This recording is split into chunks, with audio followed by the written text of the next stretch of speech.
Hey, economic warriors. It's your boy, the boss of economics, here to slice through the government spin, expose the hypocrisy, and serve you the unfiltered truth about the economic dumpster fire we're living through. Buckle up, because today, we're diving headfirst into the UK's latest fiscal fiasco, courtesy of Chancellor Rachel Reeves and her Labour Party overlords. And oh boy, is it a doozy. Ladies and gentlemen, gather round your screens, whether you're a concerned citizen, a finance bro, or just someone trying to figure out why your grocery bill looks like a mortgage payment, because today, we're tearing apart the UK government's latest economic masterclass in self-sabotage.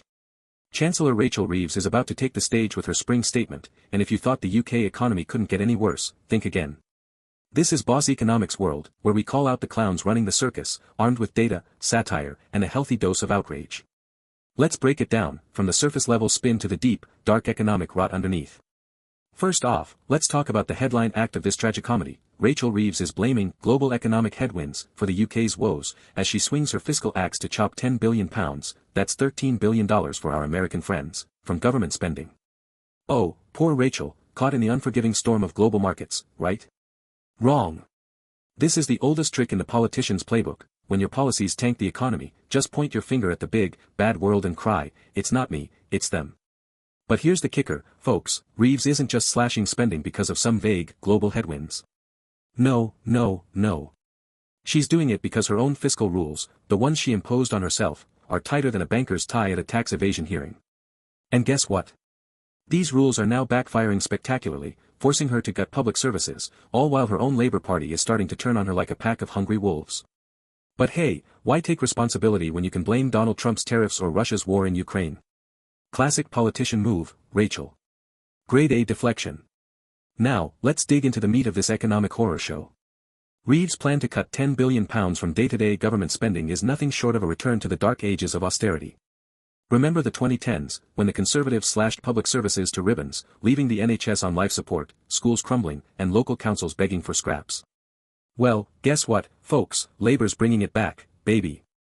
And they're doing it under the guise of fiscal responsibility. Here's the deal, Bloomberg Economics estimates that Reeves is facing an extra £17 billion in borrowing needs since her October budget, thanks to higher borrowing costs and weaker growth forecasts. But instead of loosening her self-imposed fiscal straitjacket or, heaven forbid, raising taxes on the ultra-wealthy, she's decided to take the axe to public spending. And who's going to feel the pain? Not the hedge fund managers or the corporate fat cats, that's for sure. It's going to be the disabled, the unemployed, and the hard-working civil servants who are already stretched thinner than a budget airline's legroom. Oh, and speaking of civil servants, Reeves is targeting 10,000 of their jobs, a 15% reduction in government operating costs. Because nothing says economic recovery like firing thousands of people who keep the country running, right? Meanwhile, cabinet ministers in unprotected departments, you know, the ones outside health, defense, and education, are scrambling to protect their budgets like passengers fighting over the last lifeboat on the Titanic. This isn't fiscal responsibility, folks, it's fiscal chaos, brought to you by a government that's more interested in balancing its books than balancing the lives of its citizens. Now, let's talk about growth, or, more accurately, the lack thereof. The UK's Office for Budget Responsibility, OBR, is about to drop a bombshell in its revised forecast, having the UK's growth rate for 2025 from 2% to a measly 1%. Let that sink in, folks, 1% growth. That's not an economy firing on all cylinders, that's an economy limping along on fumes. And who do we have to thank for this?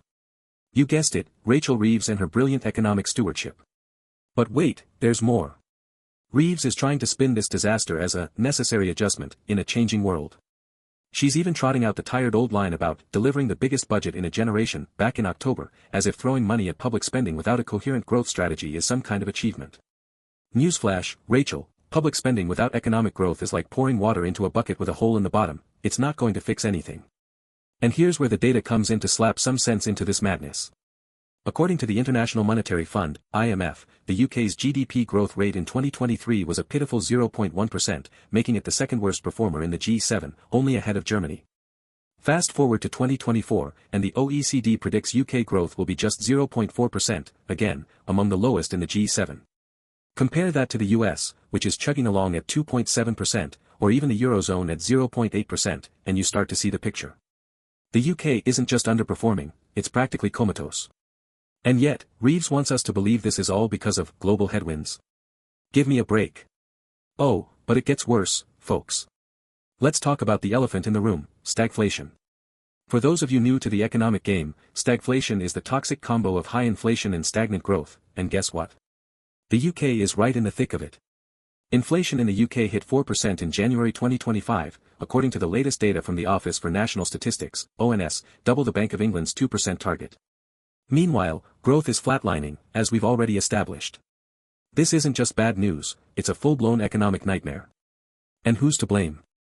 Well, let's take a look at Reeves' track record. Her tax-raising budget in October, the one that jacked up taxes on businesses and investors, was a masterclass in killing confidence. The Confederation of British Industry, CBI, reported that business confidence plummeted to its lowest level since the pandemic, with 60% of firms saying the budget made them less likely to invest in the UK.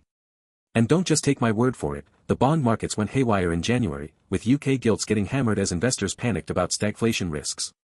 Yields on 10-year gilts spiked to 4.5%, the highest in over a year, signaling that investors are demanding a premium to hold UK debt. Translation: the markets think the UK is a hot mess, and they're not wrong. But hey, why take responsibility when you can blame Trump, right? Reeves is trying to pin this on the return of the Donald and his tariff threats, but let's be real, the UK's economic woes started long before Trump's inauguration. This is a homegrown disaster, folks, fueled by years of government mismanagement, from the Conservatives' austerity obsession to Labour's current fiscal schizophrenia. And the cherry on top? A YouGov survey just found that 73% of Britons think the government is handling the economy badly, with only 16% giving them a thumbs up. Ouch, Rachel. That's gotta sting. Now, let's talk about the creative accounting that would make even Enron blush. Reeves is pulling a fast one by redirecting foreign aid spending to the defense budget, giving herself an extra £2 billion to play with. Why? Because capital spending doesn't count toward her precious fiscal rules, of course. This is the kind of shell game that governments love: move money around, slap a new label on it, and pretend you've solved the problem. Meanwhile, the real issues, like crumbling infrastructure and a workforce battered by years of underinvestment, get swept under the rug. And speaking of defense, Reeves is announcing a £2.2 billion increase in defense spending starting in April. Now, don't get me wrong, defense is important, especially with the world looking like a geopolitical powder keg. But let's not kid ourselves, this isn't about national security, it's about politics.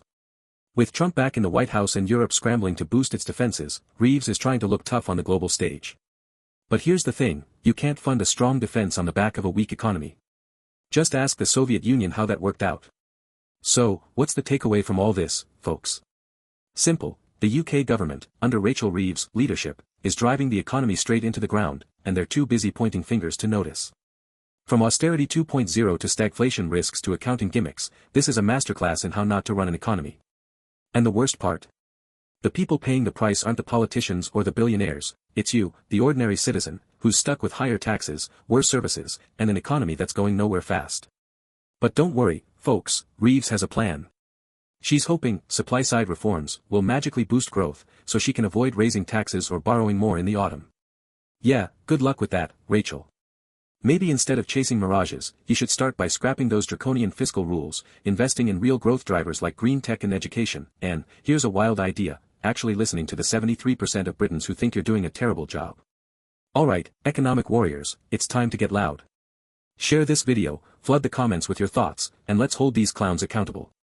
And if you're new here, smash that subscribe button, because on Boss Economics World, we don't just report the news, we rip through the spin and give you the raw, unfiltered truth. Until next time, keep fighting the good fight, and remember, when the government screws up the economy, it's not your fault, but it is your problem. Peace out.